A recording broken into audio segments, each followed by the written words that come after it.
Mohammad Kassim a vu ce rêve le 3 mars 2017.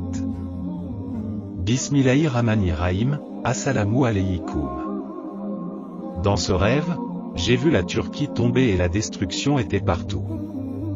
Immédiatement après cela, Israël est devenu très actif. Ils augmentent leur opération autour de la Palestine et ils ont également construit un fort pour le Dajjal. Et les musulmans ne pouvaient rien faire d'autre que protester.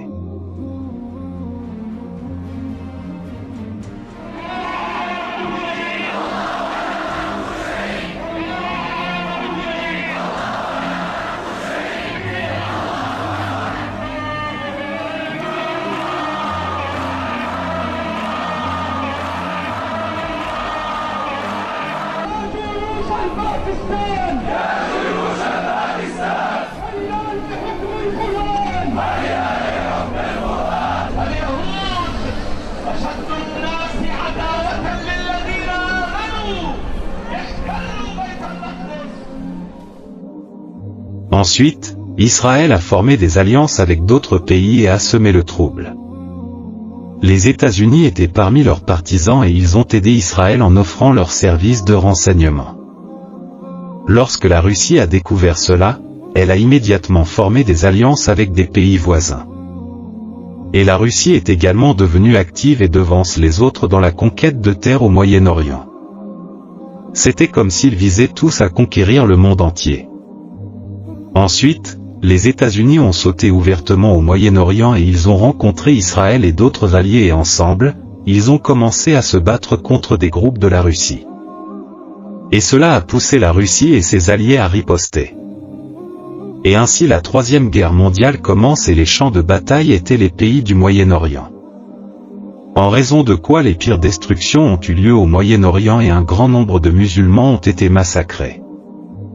La guerre est devenue si violente et terrifiante que les musulmans n'ont pas été en mesure de riposter et que personne n'a osé leur venir en aide. L'effusion de sang s'est lentement propagée dans des pays tels que l'Égypte, le Soudan, l'Arabie Saoudite, le Koweït, les Émirats Arabes Unis et presque toutes les régions du Moyen-Orient.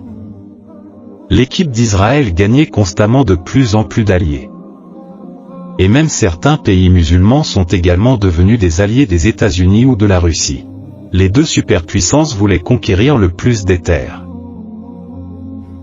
Et quel que soit le territoire qu'ils atteignaient, ils s'y tenaient fermement. Et ils ont continué à se combattre tout en massacrant les musulmans. De l'autre côté, le Pakistan se renforce et commence à s'étendre. Mais ensuite, l'Inde qui était alliée à Israël a commencé à attaquer le Pakistan. Les États-Unis, Israël et même de nombreux autres pays du Moyen-Orient ont aidé l'Inde contre le Pakistan. Ils avaient tous l'intention de détruire complètement le Pakistan. Ainsi, le Pakistan avait une très grande quantité d'ennemis, mais Allah a protégé le Pakistan avec environ 3000 avions de chasse noirs.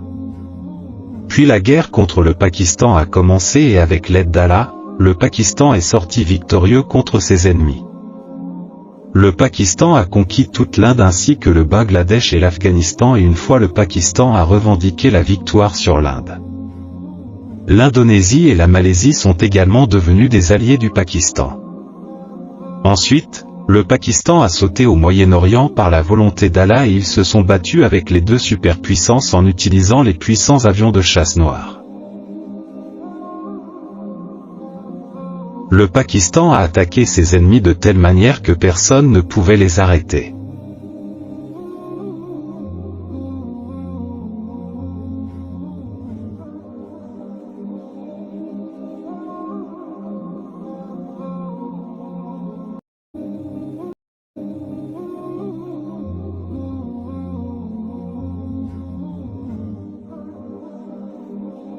Après avoir vaincu les deux superpuissances, le Pakistan est devenu une superpuissance et s'est isolé du monde.